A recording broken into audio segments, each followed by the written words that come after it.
doktrin itu menentukan apa yang dilakukan benar atau salah.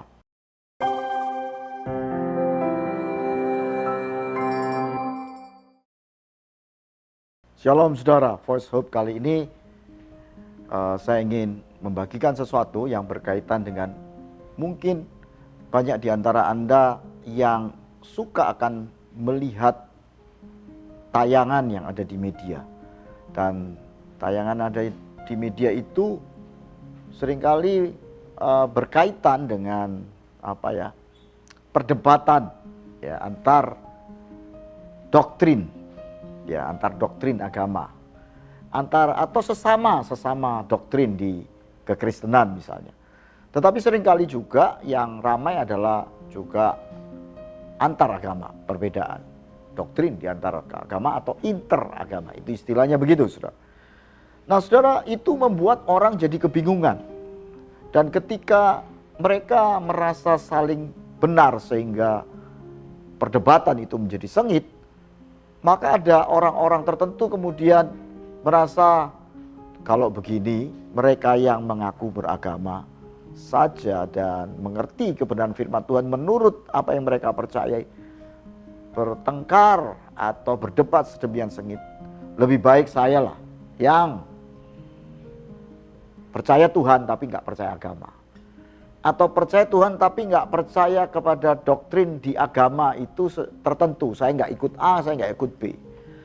Saudara, perdebatan itu memang berbicara kebenaran, tetapi kadang-kadang ketika mereka berdebat sedemikian rupa, mereka lupa bahwa sebenarnya perdebatan itu walaupun penting dan orang berkata doktrin itu menentukan apa yang dilakukan benar atau salah.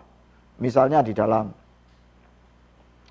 doktrin yang salah itu membuat seseorang bisa membunuh tanpa rasa bersalah.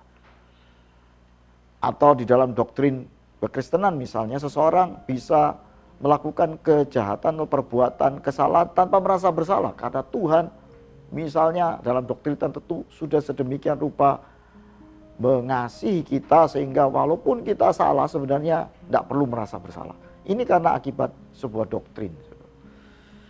Namun bagi saya, saudaraku, atau bagi Anda yang di tengah-tengah merasa bingung karena begitu ada dua kutub doktrin yang berselisih paham dengan keras, sebaiknya kita mendasarkan apa yang kita lakukan dari buahnya.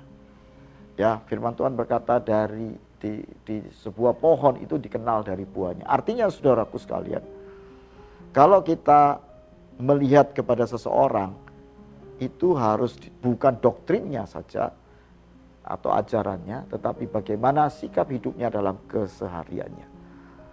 Demikian juga dengan kita. Saudara nggak usah bingung soal doktrin itu, tapi bagaimana saudara menyikapi hidup Anda dengan cara Anda berbuat baik, bersikap baik. Karena dari apa yang Anda lakukan, maka orang bertanya, apa yang Anda percayai? Tuhan yang mengasihi Anda pun dikenal daripada apa yang Anda lakukan, yaitu bentuk praktek kasih Anda kepada orang lain. Nah, saudara, ada bunyi firman Tuhan yang berkata demikian untuk saudara dan saya menjadikan dasar perbuatan kita untuk kita tidak menjadi tawar hati oleh karena perdebatan doktrin, tapi ini menjadi dasar kita tetap berbuat baik. Dalam Wahyu 20 ayat 12 dikatakan demikian, saudara. Dan aku melihat orang-orang mati, besar dan kecil, berdiri di depan tahta itu. Lalu dibuka semua kitab dan dibuka juga semua kitab lain, yaitu kitab kehidupan. Dan orang-orang mati dihakimi menurut perbuatan mereka berdasarkan apa yang ada tertulis dalam kitab-kitab itu. Jadi setiap kita, saudaraku, pada akhirnya kita akan dihakimi menurut perbuatan mereka, bukan menurut apa yang mereka kenal atau mereka pahami doktrin mereka, tapi perbuatan mereka. Jadi fokus kita saat ini, saudaraku sekalian, kalau kita bingung dengan doktrin yang diajarkan kepada kita, adalah bagaimana praktek perbuatan kita. Tentu sekali lagi tetap dipertanyakan karena doktrin itu berkaitan dengan apa yang kita lakukan ya sudah doktrin salah akan melakukan hal yang salah. Nah, sekali lagi saudaraku sekalian, setiap kita punya sense bahwa yang kita lakukan itu salah. Misalnya hari-hari ini ada bom bunuh diri. Semua orang tahu bahwa itu mayoritas. Kalau kita pakai sense, gak usah belajar kebenarannya melalui teks-teks yang tertulis tertulis secara dikatakan firman Tuhan. Orang bisa melihat itu sesuatu yang salah karena menyakiti orang lain. Walaupun mungkin itu sepertinya memberikan nyawanya untuk Tuhan, untuk iman. Tetapi itu sesuatu yang salah. Jadi kita punya sense, saudara.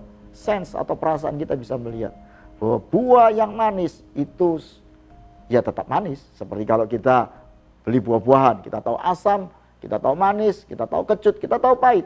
Demikian juga dengan buah perbuatan baik kita. Setiap orang bisa merasakan kita tanpa memandang doktrin atau bahkan agama kita sekalipun. Mari kita tetap setia kepada Tuhan yang kita baik, Tuhan yang baik yang mengasihi kita dan melakukan perbuatan baik yang membuat orang lain bisa tahu siapa kita dan Tuhan yang kita percayai. Amin.